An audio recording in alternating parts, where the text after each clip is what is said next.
Hello everyone, welcome back to one of my Army collection videos. It's been a little while since I did the last batch of them, and since then I've gotten better lighting, a better camera, and of course I've added to my forces. So I plan to make these maybe semi-annual, just to keep an update on everything. So we're going to start again with the French. Last time they were really what I was working on, and I've now pretty much finished them off. There's not a whole lot more I want to add except for just a few little odds and ends and kind of fun ideas.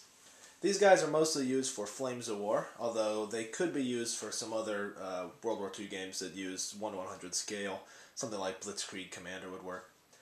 Alright, so with that in mind, let's get started over here.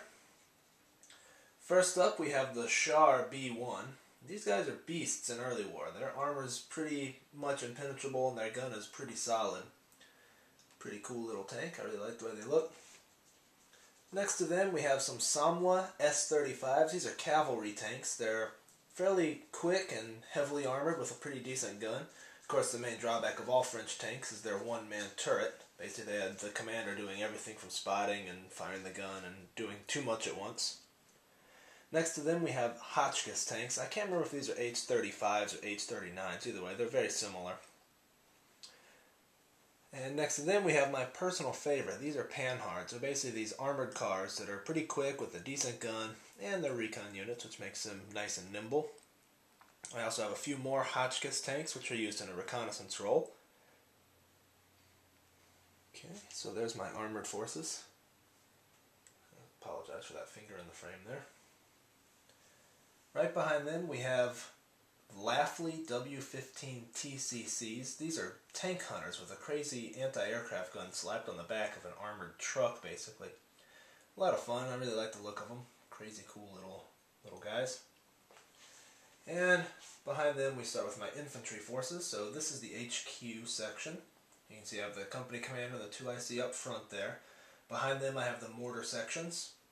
And I've got the 25mm AT guns. Now, most of my infantry and guns are Battlefront figures, except the 25mm guns, which are Old Glory.